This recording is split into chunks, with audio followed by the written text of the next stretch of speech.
आज सुबह दुकान पर आया तो क्या देखता हूँ काउंटर पर इतनी सारी कोल्ड ड्रिंक्स की बोतल। Hello guys, welcome back to a new look. Day 43। आज दिन की शुरुआत सुबह दुकान पर से होती है। हर दिन की तरह मैं रोज़ सुबह दुकान पर आया। दुकान पर आने के बाद मेरा सबसे पहले काम था दुकान की लड़ियों को सेट करना।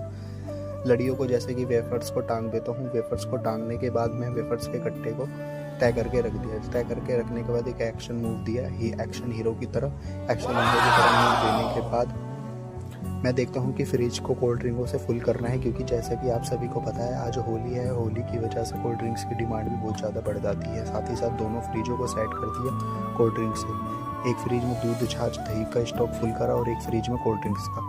मिलते हैं अगली वीडियो में। इसी के साथ चैनल पर बने रहें। Please subscribe to our channel watching more relative videos.